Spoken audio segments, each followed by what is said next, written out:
right, Aries, now that we take a look at this, and just to preface, one of my cats is in heat, so she might jump up here. She's just having a really hot moment, so I just want to put that out there. I'll be sipping on some coffee while we do this together. So welcome in. We're going to do the bottom row first, and I'm going to start with the bottom of the deck as we did in that first part because this is so significant.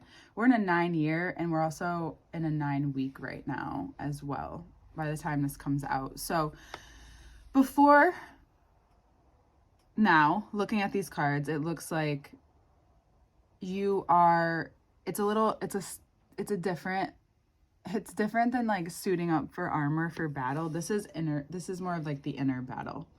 Only it could be obvious to the people around you if they're paying enough attention to you, because they could just be like, oh, you're just being Aries, but there's so much happening in your sign right now that you're battling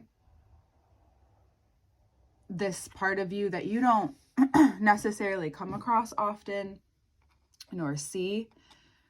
At times, when it becomes apparent, is a few times in your life where you finally realize like there's a change that needs to be made.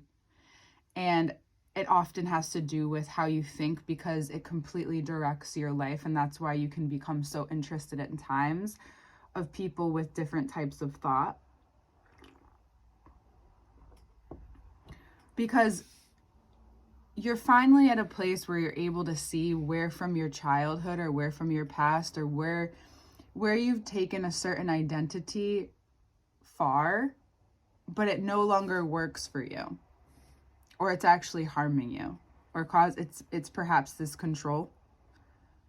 And now it's time to learn to practice boundaries, especially if you want to remain in the relationship you're in, or the way that you decide to move forward.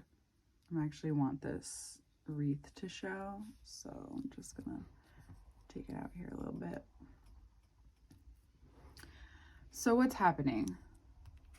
What is this causing? This is causing you to see that the way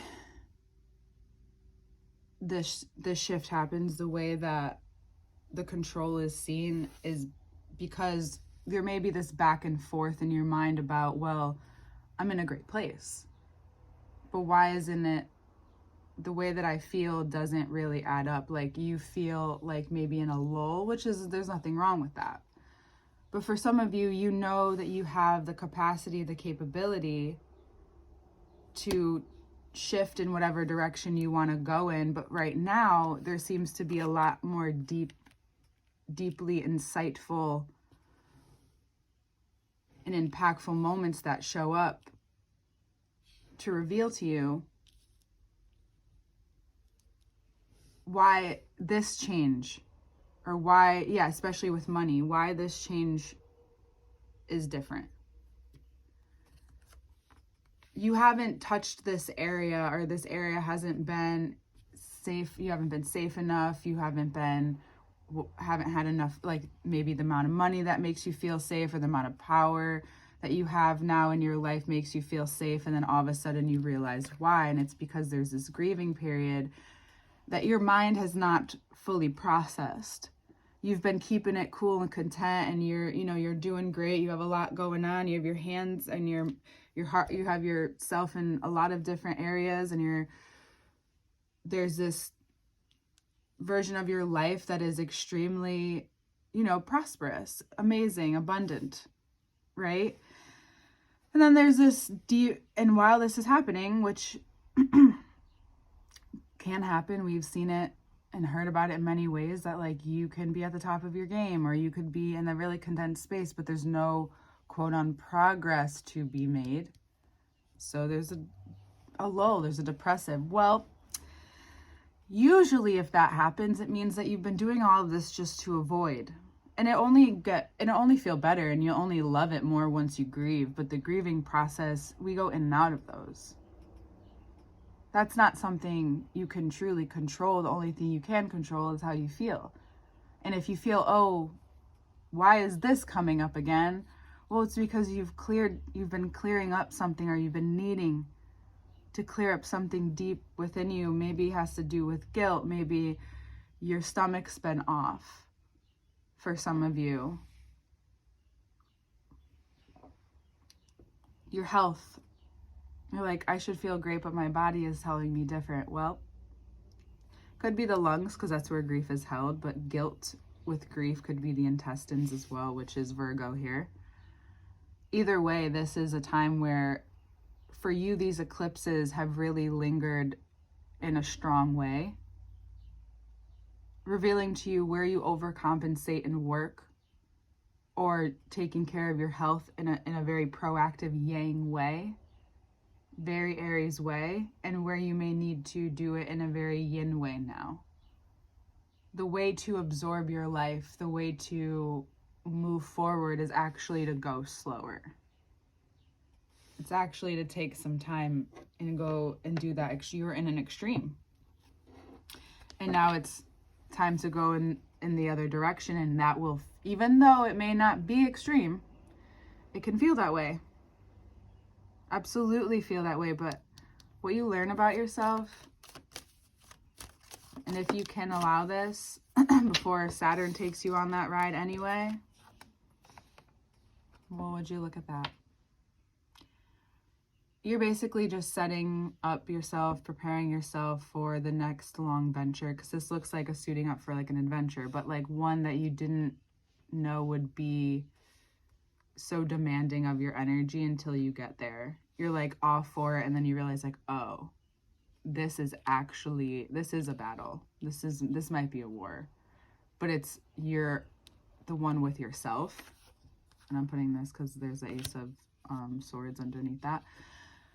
But this is that long road of abundance. And the reason why you're going through these things, and even the most minuscule but feels so big moments of realization, is because we don't want to dread nor push away or rush this process, because yes, Saturn moving into your sign will make things slow down, but it's going to make things more real, more dedicated, more devoted.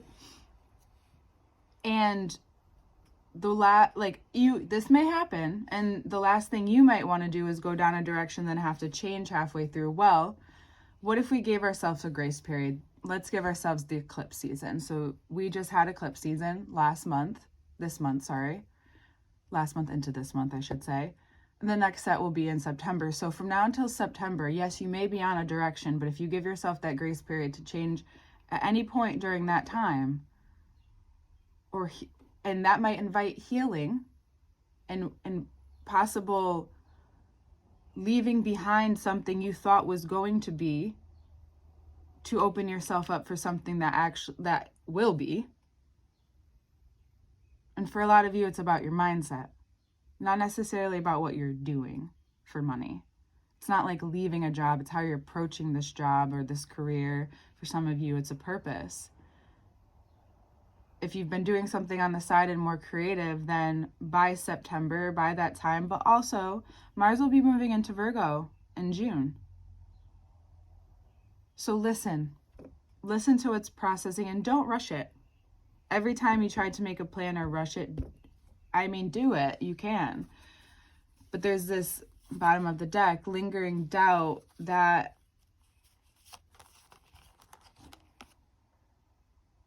needs to be seen through.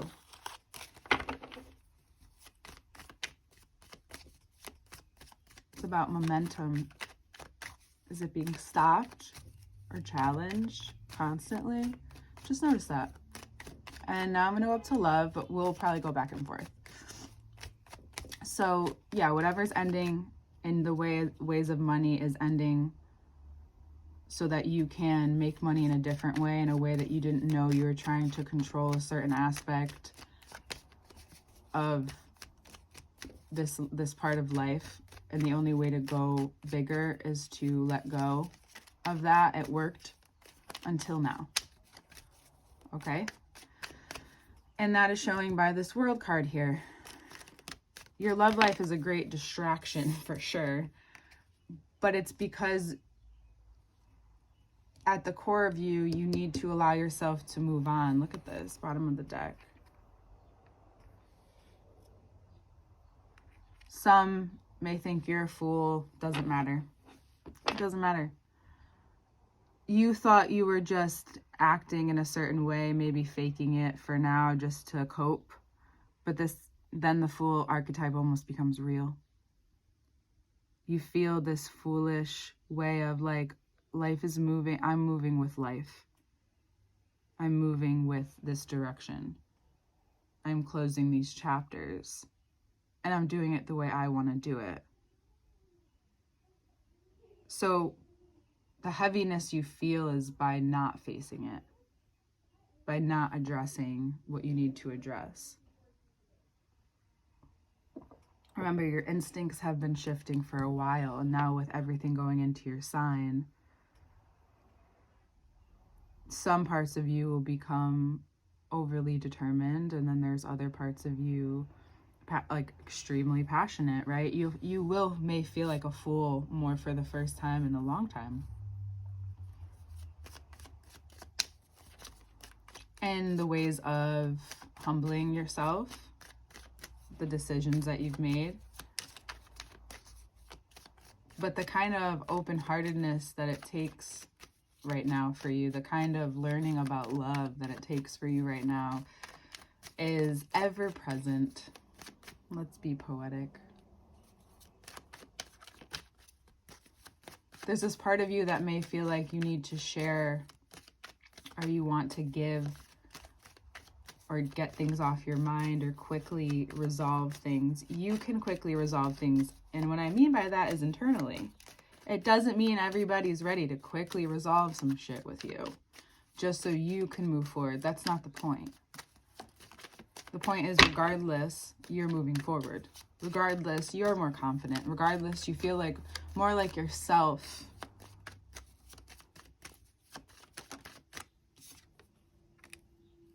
In a way where you can take a look at what you have and really make something from it.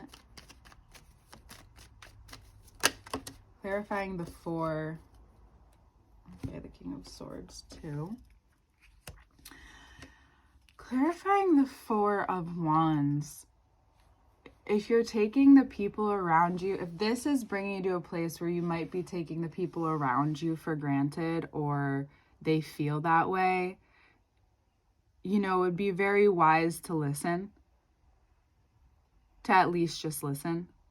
Even if you feel in this foolish way, there's still connections and people in your life that you will have to communicate with and connect with. And at this time, even if you don't see or don't feel the same way, listening to them actually is important.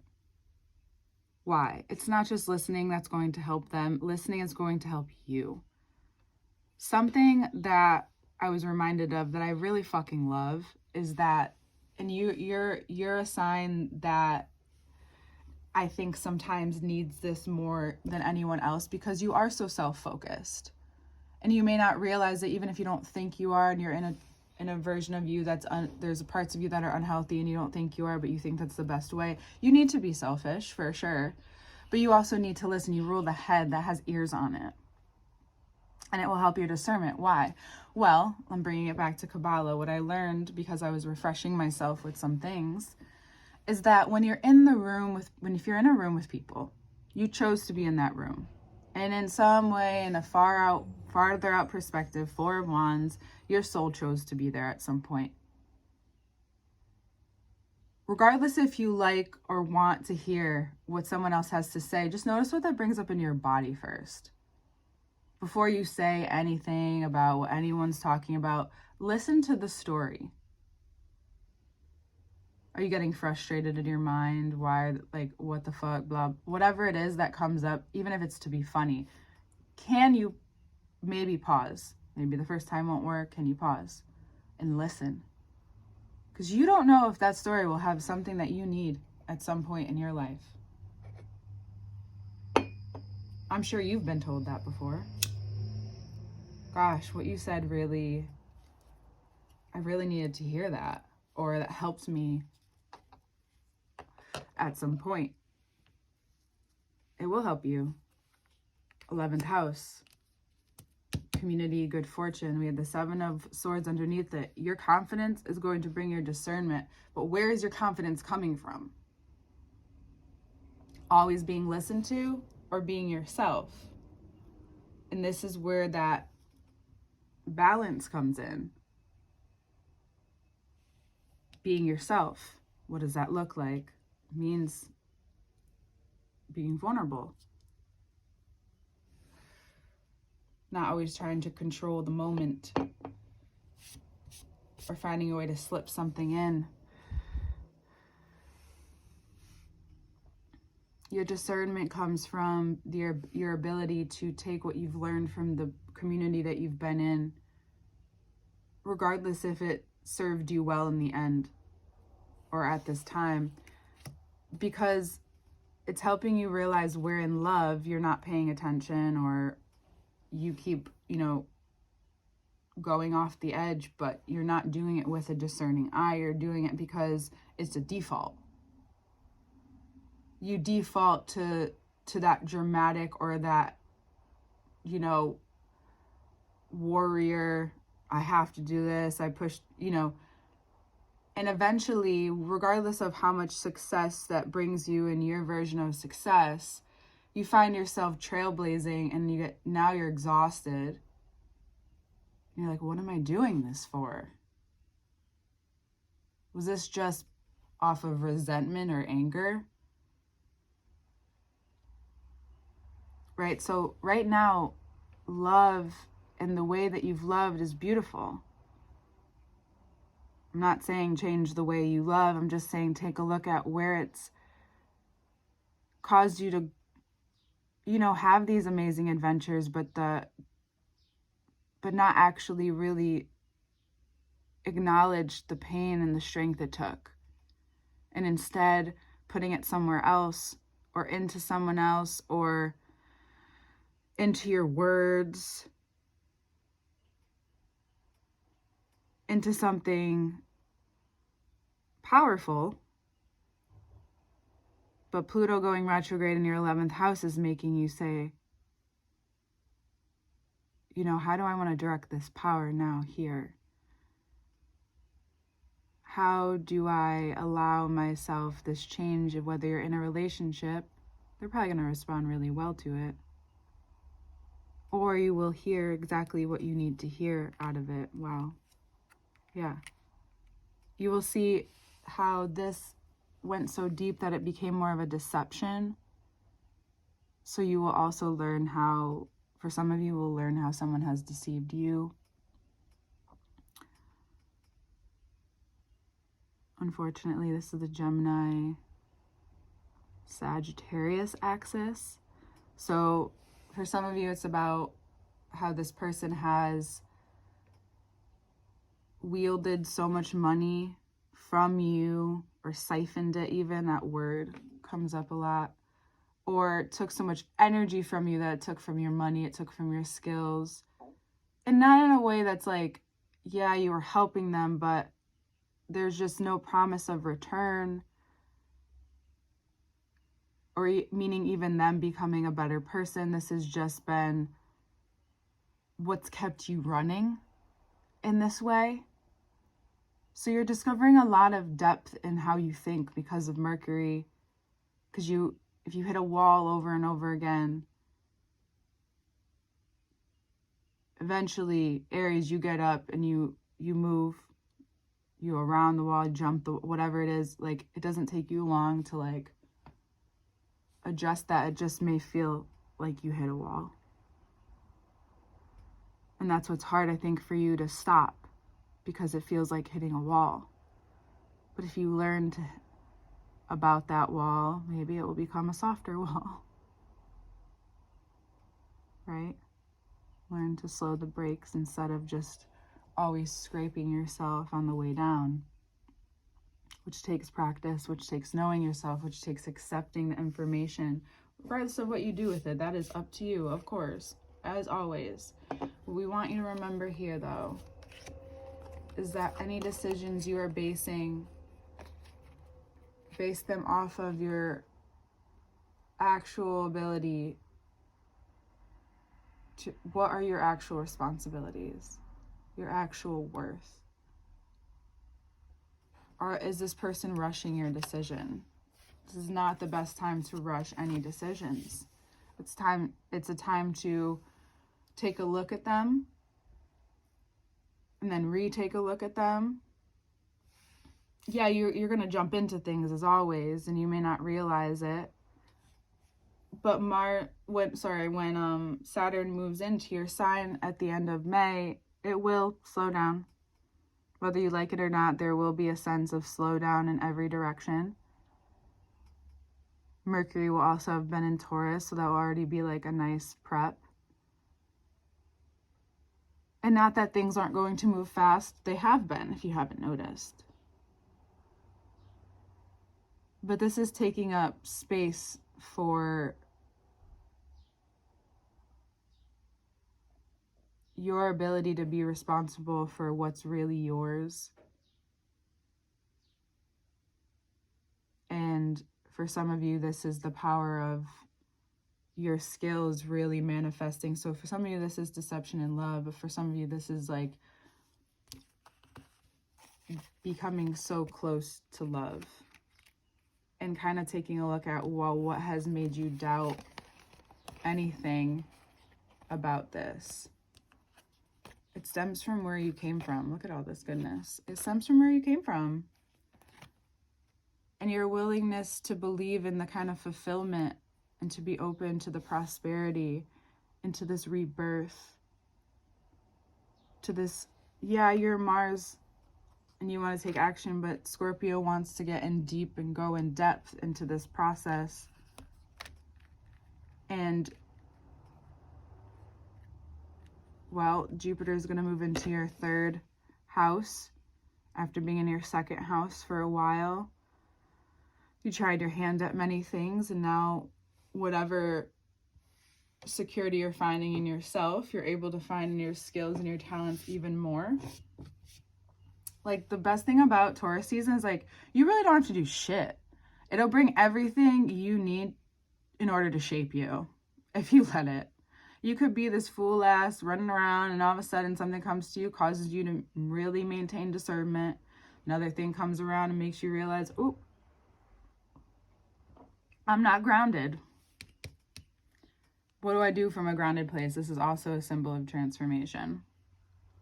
Then you're able to connect, you're able to communicate, you're able to listen, you're able to hear, you're able to change, you're able to shift, you're able to realize how much you've been protecting this part of you.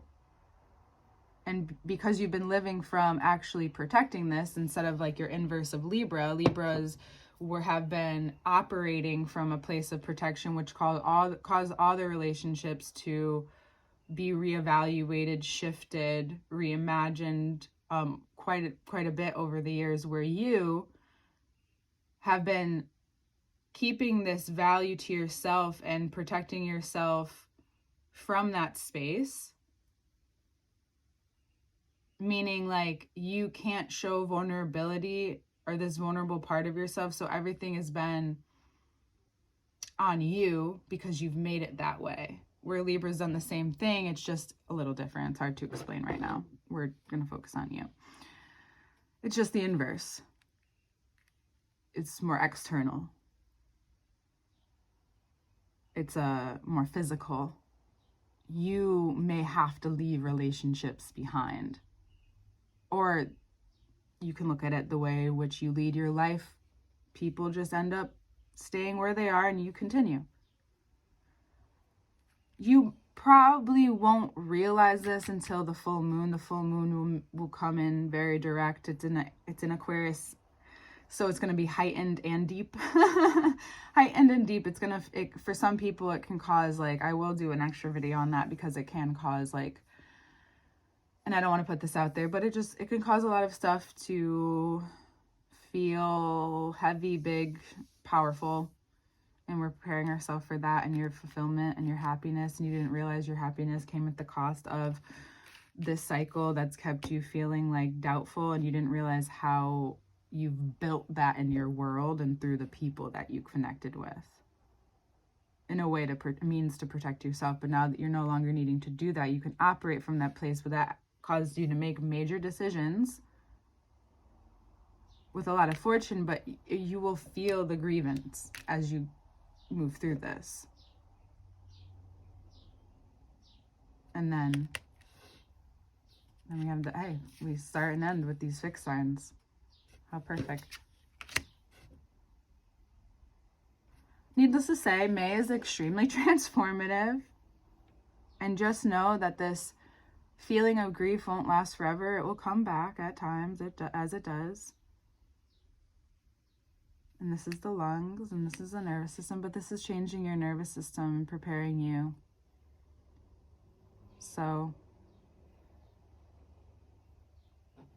however that needs to be translated, communicated, worked into your skills, it'll be revealed. You'll see it through your clients. You'll see it. You'll feel it. If you have clients, if you're with whoever your people are in your life that are meant to stay will, and they will have been readily awaiting this change. Because just as much as you affect their life, they know how much they affect yours. And quite frankly, some of them have been waiting to hear it. So share it. Share that with people, Aries. It's okay. It's okay. That's actually like the whole fucking point. And you know that. But don't be afraid to be vulnerable without, if you need substance, share coffee. Don't be afraid. Is this the most fearful thing you've done? Probably not. It's just a new way of life. So, nothing to be afraid of, nothing to see here. JK. JK, love you. See you next time.